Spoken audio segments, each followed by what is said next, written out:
Sir నమస్కారం. Sir నమస్తే sir. బాగున్నారా? సార్ బాగున్నాం సార్. ఫుల్ ఖుషి. చాలా ఖుషి.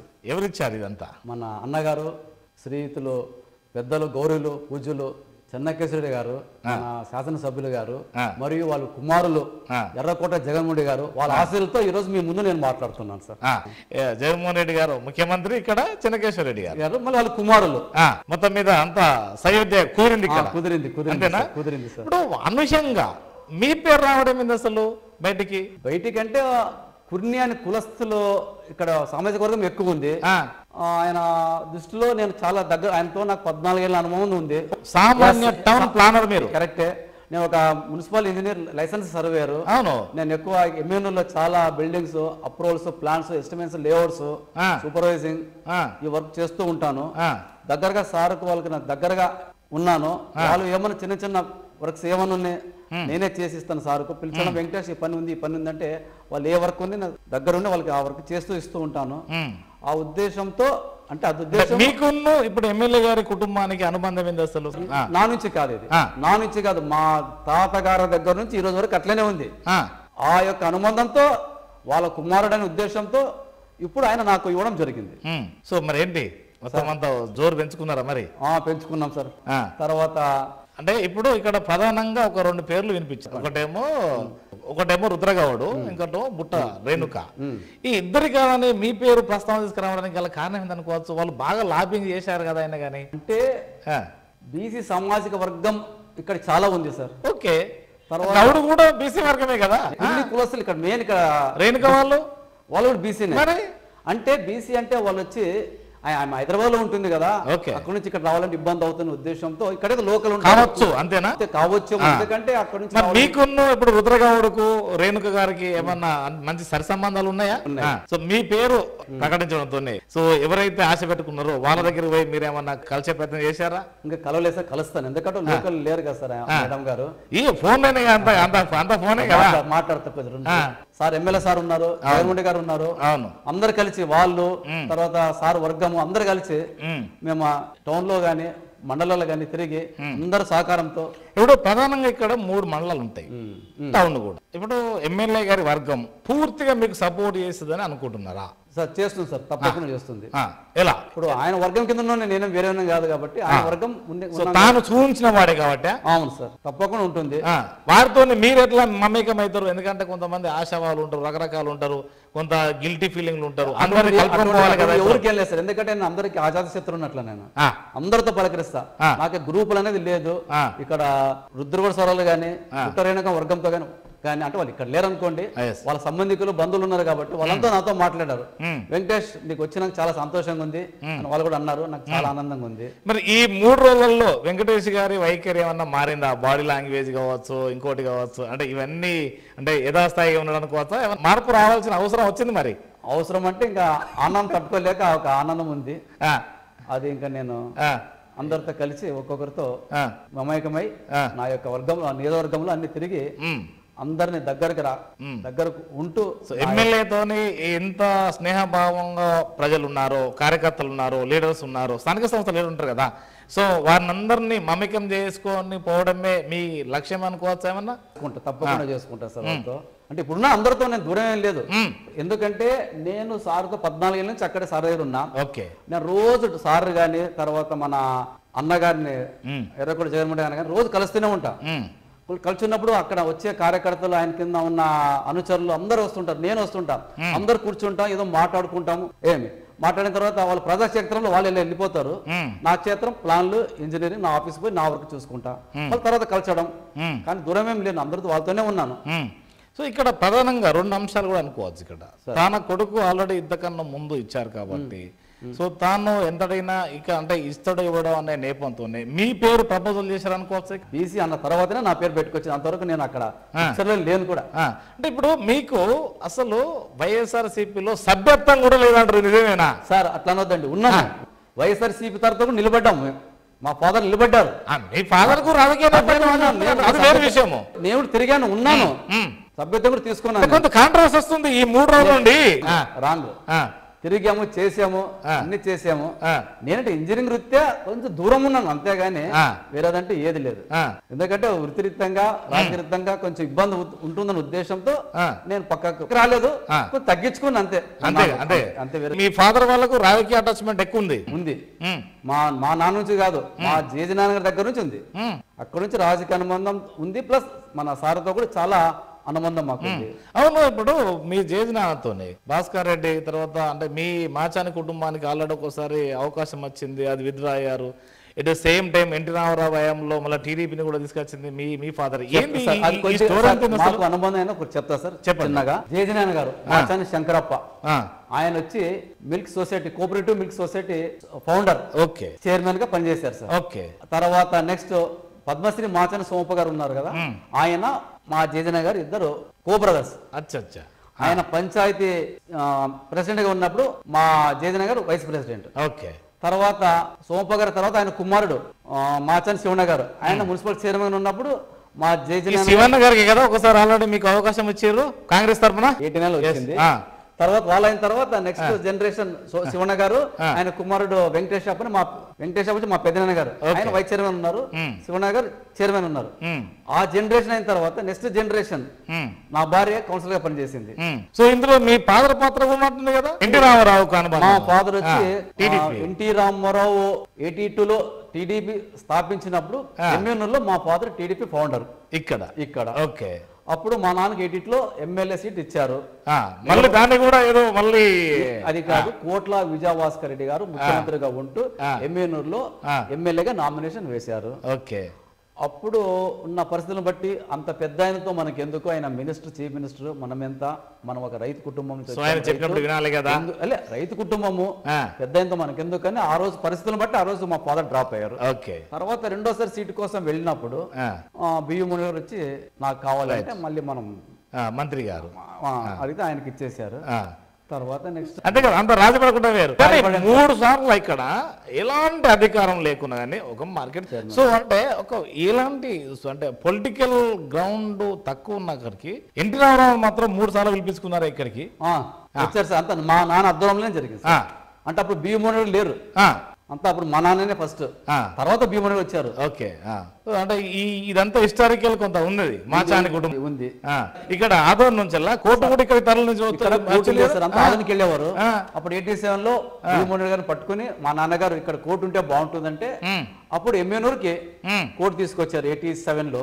ఏదో అక్కడక్కడ సందర్భంలో మా తమ్ముని కూర కూడా పట్టుకొచ్చిన సందర్భాలు ఉన్నాయి మీ నాన్న. మరి అంతే కదా సార్, ఊర్లో ఉంటే బాగుంటుంది, తమ్ముడు కూడా లాయర్ కాబట్టి బాగుంటుందని ఆ రోజు తేవడం జరిగింది. ఓకే. అవును, ఇప్పుడు బీసీ వర్గం వారు ఎందుకు పొలిటికల్ గా ఎక్కువ ఎదగలేకపోతారు? అసలు గల కారణం ఏంది ఏమన్నా మీరు అంచనా? ఆవు ఉన్నట్లే సార్, చాలా నిదానస్తులం, చెప్పాలంటే అట్లనే అందరిని పలకరిస్తాం, అందరితో మాట్లాడతాం, ప్రశాంతంగా ఉండాలని మా దౌర్జన్యాలు ఉండకూడదని. కానీ దాన్ని మా ఎమ్మెల్యే గారు క్యాచ్ చేశారు. ఆయన కూడా ఎమ్మెల్యే ప్రశాంతంగా పెట్టారు. ఈ రోజు వరకు ఆయన ఎమ్మెల్యే చాలా ప్రశాంతంగా. ఎలాంటి గ్రూపులు ఉంటాయి కదా చాలా, ఎమ్మెల్యే కావచ్చు, ఇంకోటి మొత్తం అంత ఫ్యాక్షనిస్ట్ రాయలసీమ ఎమ్మెల్యేలో ప్రాక్టీస్ లేదు సార్, ఉంది లేదు. ఇంకోటి ఎమ్మెల్యేలో చాలా మంది ఎంప్లాయీస్ ఉద్యోగ రీతి ఎమ్మెల్యేకి వస్తారు, వచ్చిన తర్వాత రిటైర్ అయిన తర్వాత వెళ్ళారు. అంటే మీ తరం కన్నా ముందుండవచ్చు మరి. లేదు, ఎక్కడ లేదు ఎమ్మెల్యేలు, ఎక్కడ లేదు, ప్రాక్టీస్ లేదు. కర్నూలు అంటేనే ఈ ప్రాంతంలో మొత్తం మీద అంతా కర్నూలు కావచ్చు, ఇది కావచ్చు, అంటే ఈ ఏరియాలో అంతా ఏరియాలో ఉండొచ్చు, కానీ ఎమ్మెల్యేలు లేదు. ఆ ప్రశాంతత ముందు నుంచి ఈ రోజు వరకు కొనసాగుతుంది చెన్నకేశ్వర గారి ఆధ్వర్యం నుంచి. సరే, గ్రూప్ రాజకీయాలు లేకపోతే ఇప్పటికిప్పుడు 2 రోజుల నుండి ఈ వెంకటేష్ గారిని కోఆర్డినేటర్ ఇన్ఛార్జిని తప్పించాలని కొన్ని అక్కడక్కడ పోయేందుకు వస్తుంది మరి సార్. ఒక్కటి ఎందుకు వచ్చిందంటే, ఇప్పుడు ఎమ్మెల్యే గారు ఇన్ని సంవత్సరాలు ఆయన పెద్ద ఆయన ఎమ్మెల్యేగా ఉన్నారు. ఈ రోజు ఉన్నట్లుండి నా పేరు వచ్చేప్పటికి ఎవరికైనా బాధ అవుతుంది. ఆ అసమ్మతులు నేను కూడా ఒకరిని, కార్యకర్తలు చాలా మంది ఉన్నారు కాబట్టి వాళ్ళకి మీకు ఇచ్చారు కాబట్టి అట్లా కాదు. ఇప్పుడు అసమ్మతి అని అన్నారు కదా, దానిలో నేను ఒకరిని, అరే మన ఎమ్మెల్యే సార్ రాకుండా నాకెందుకు వచ్చింది, ఆయనకే రావాలని నేను కూడా బాధపడిన వాడిని. నేను కూడా అప్పుడు మొన్న రీసెంట్ ఇప్పుడు బాధపడుతున్నాను.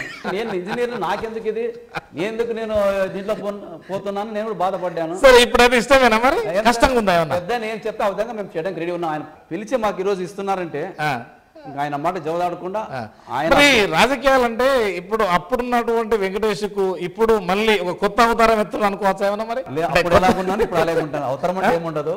ఇంతకుముందు ఈ రోజు వరకు నేను ఎలా ఉన్నానో ముందు కూడా అలాగే ఉంటాను. నా దాంట్లో మార్పు ఉండదు. నాకు కావాల్సింది ప్రజాసేవ. అంటే ఇప్పుడు పొలిటీషియన్ అంటేనే రకరకాల ఎవరిని ఏ విధంగా అంటే ఏది దాన్ని ఏమంటారు మాట చెప్పాలి, వినాలి, వినిపించాలి, ఇవన్నీ ఎత్తుకు పై ఎత్తేయాలి, ఇవన్నీ ఉంటాయి కదా. ఎత్తుకు పై ఎత్తేం ఉండవు. మాట చాలు, మాట కరెక్ట్గా ఉంటే 10 మంది వింటారు. నేను సరిగా లేనప్పుడు నా మాట ఎవరు విన్నారు? నేను మంచి రూట్ లో మంచి అన్న ఇట్లా చేసుకుందాం అంటే వింటారు. నేనే ఒక సరైన వ్యక్తి కానప్పుడు నా మాట అప్పుడే స్టార్ట్ అయ్యేది. గ్రూపులు అన్ని స్టార్ట్ అవుతాయి. నేను మంచిగా పోయి మంచిగా అందరితో నేను పోతా. సరే, ఈ 3 రోజులు 4 రోజుల నుండి మీకు వచ్చే ఫోన్లు కావచ్చు, లేకపోతే ఆదరణ కావచ్చు, ఎలా ఉంది అనుకోవచ్చు? సార్ నాకు ఆనందం పట్టలేకపోతుంది.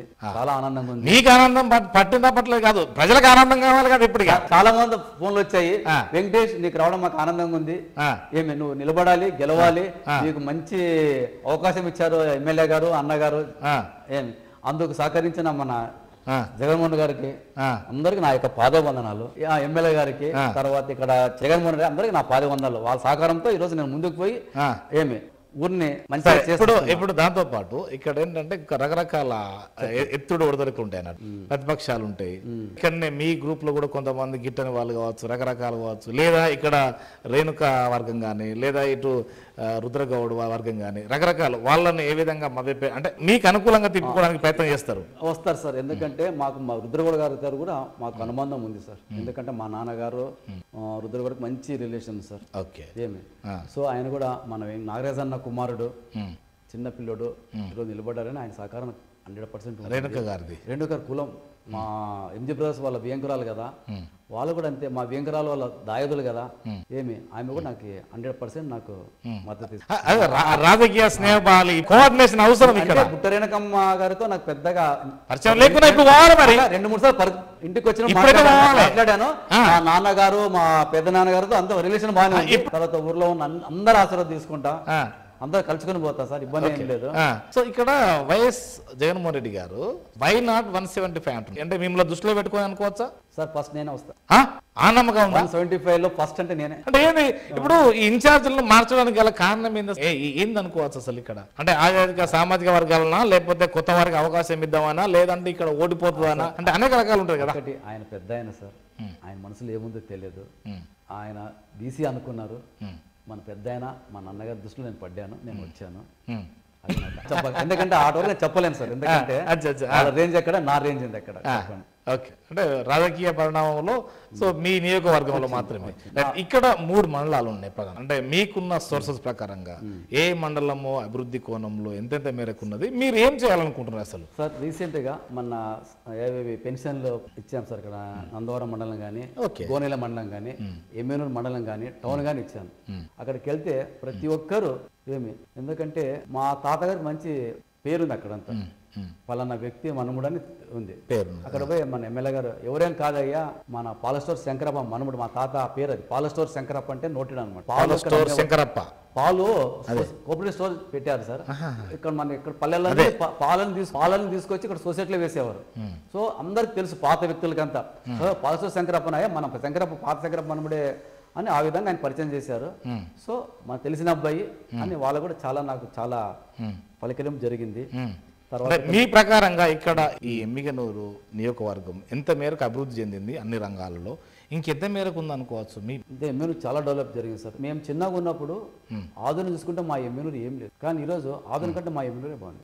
ఆధునిక అన్న చూడడానికి ఏదైనా కానీ రోడ్లు కానీ చూడండి సార్. ఇప్పుడు మా బైపాస్ రోడ్ నుంచి 4 వే లైన్ వేశారు, ఆధునిక కూడా లేదు. అంత బ్రహ్మాండంగా మన సార్ చేసినారు అది. తర్వాత ఇప్పుడు ఈ నెక్స్ట్ వీక్ లో సార్ అవి సెంట్రల్ లైన్ లైట్లు కూడా వేశారు. మీకంటూ ఒక ఏజెండా ఉంటుంది కదా సార్. సో ఆ ఏజెండా ప్రకారం మీరు ఏం చేయాలనుకుంటున్నారు? సార్ మొన్న ఒకటి శాంక్షన్ చేశారు సార్, అది జియో కూడా వచ్చింది. ఇక్కడంటే మన విలేజ్ గంజాలకి అక్కడ తెరనేకల్కి మధ్యన ఒక రివర్ ఉంది చిన్నది, అంది రివర్. అక్కడ ఒక బ్రిడ్జ్ రోడ్ వేస్తున్నారు. అది 44 కోట్లతో శాంక్షన్ అయింది. అది కూడా ఈ త్వరలోనే సార్ కూడా అది శంకుస్థాపన చేస్తారు. తర్వాత నెక్స్ట్ ఇంకోటి ఎమ్మెనూరు నుంచి ముగితే రోడ్ అని ఒకటి ఉంది. ఆ రోడ్ లేదు సార్. ఆ రోడ్డు కూడా అది కూడా గవర్నమెంట్ లెవెల్లో ఉంది. అది కూడా శాంక్షన్ అయితే అది కూడా స్టార్ట్ అవుతుంది. ఈ 3 మండలాల్లో కీలకంగా మీకున్న ఆదరణ ఇప్పుడు పెంచుకోవడమేనా, అంతకన్నా ముందు ఏమన్నా ఉందా? అంత రిలేషన్ ఉంది సార్, అందరు టచింగ్ ఉంది. ఎందుకంటే పొలిటికల్ కాబట్టి అందరూ తెలుసు. అచ్చా, అందరూ మా నాన్నగారు కానీ, మా పెద్దనాన్నగారు వెంకటేశ్వర పెద్దనాన్న కానీ, మా చాన్ ఇంటి పేరు అయితే తెలుసు, అందరూ తెలుసు సార్. ఎందుకంటే అందరూ పొలిటికల్ ఉన్న వాళ్ళే. నేను ఇంజనీరింగ్ నేను కొంచెం దూరం ఉన్నాను అంతేగాని ప్రతి ఒక్కరు మన నారాజు కొడుక, మన సోమన్న అన్న తమ్ముని కొడుక, మా బాబాయ్ పరమేశ్వర ఆయన అడ్వకేట్, సీనియర్ అడ్వకేట్ సార్ ఇక్కడ మెనూరులో. అందరు పరిచయాలు ఉన్నాయి, అడ్వకేట్ సార్ కొడుక, ప్రతి ఒక్కరితో టచింగ్ ఉన్నాయి. సో అదే మిమ్మల్ని రేపు ముందు తీసుకుపోతాం. తర్వాత నేను అంతకుముందు కూడా టౌన్ బ్యాంక్ డైరెక్టర్ గా పనిచేశాను sir. ఎమ్మెనూరు cooperative town bank director గా చేశాను. తర్వాత మన అన్నగారి కుమారుడు జగన్మోహన్ రెడ్డి గారి జగన్ యూత్ ప్రెసిడెంట్ గా పనిచేశాను. సో ఆ విధంగా నాకు టచింగ్ ఉంది సార్, అందరితో కొంత కోఆర్డినేషన్ ఉంది. నేను ఇప్పుడే కొత్త కాదు, పొలిటికల్ ఉన్నాను, కాకపోతే షాడో ఉన్నారా కొంచెం అట్లా కాదు, 4 years దూరం ఉన్న అంతే. అదే సార్ ఇప్పుడే తెరవీకి వచ్చా. వెంకటేష్ గారి రాజకీయ భవిష్యత్తు ఎలా ఉండబోతుంది అనుకోవచ్చు సార్? మా గాడ్ ఫాదర్ ఎమ్మెల్యే గారు ఉన్నందుకు మాకు భయం లేదు సార్. అంతే అంతే కదా సార్, ఆయన ఉన్నందుకే ఈరోజు నిలబడ్డాను. ఓకే, ఆయన ప్రపోజల్ చేసిండు కానీ ఆయన ప్రపోజల్ చేసేప్పుడు నీకు భయం లేదు సార్. ఆయన ఉండి నడిపిస్తారు. వెంకటేష్ ఇలా పో అంటే ఆ విధంగా నేను ముందుకెళ్తా. ఈ దృష్టిలో ఏ సమస్యలు నేను మన నియోజకవర్గంలో సమస్యలు ఆయన దృష్టికి, ఆయన కుమారుడు జనకేశ్వర కుమారుని దృష్టికి తీసుకెళ్లి కోఆర్డినేషన్ చేసుకుని ముందుకెళ్తా సార్. మనకి ఇబ్బంది ఏం లేదు. సో మీరు మీ యొక్క నియోజకవర్గ ప్రజలకు, కార్యకర్తలకు, చెన్నకేశ్వర రెడ్డి కార్యకర్తలకు, ఫాలోవర్స్ కు, రుద్రగౌడ్ గారికి, రేణుక గారికి ఏం చెప్పదలుచుకున్నారు సార్? అందరూ నాకు దగ్గరుండి నాకు సహకారం ఇచ్చి నన్ను ముందుకు నడిపించి తర్వాత గెలిచిన తర్వాత కూడా అందరూ మన్నలు పొందుతూ వాళ్ళ దగ్గరే నేను ఉంటానని కోరుకుంటాను. మరి ప్రతిపక్షాలు చాలా మరి 3 పార్టీలు ఒకటే వేస్తున్నారు కదా, వారితోనే ఎలా మీరు ఢీ కొట్టగలుగుతారు? కొట్టగలను సార్, ఎందుకంటే అభివృద్ధి సంక్షేమ పథకాలు మన జగన్ గారు చాలా పెట్టారు, నవరత్నాలు. కానీ ఎమ్మెల్యే గారి ఆయన పట్టుదల, తర్వాత మన జగనన్న గారి ఆయన యొక్క గడపడ బల తిరిగారు సార్ అన్నగారు. ఆయన మాకు చాలా వెళ్ళాము, అంటే నా వరకు 10 వరకు వెళ్ళి అక్కడి నుంచి మళ్ళీ మినిమం మీకు ప్రోగ్రామ్ గురించి అవగాహన ఉంది. ఏదైనా గడపడ అన్నప్పుడు వెళ్ళాను, నా 10 వరకు వెళ్ళి మళ్ళీ ముందుకెళ్ళా వెళ్ళేవాడిని. సో ఏదేమైనా కానీ ఎమ్మెల్యే గారి పాత్రే ముఖ్యం ఇక్కడ, అంతే కదా. సో ఈ కాబోయే ఎమ్మెల్యే గారికి ఇప్పుడున్న ఎమ్మెల్యే గారి పాత్రే ముఖ్యం. అవును సార్, మీరు చూశారు కదండి, దాదాపు అందరితోనే మమేకం అయితే పోతామంటున్నారు, కాలమే నిర్ణయిస్తుంది. సార్ నమస్కారం. సార్ నమస్తే సార్.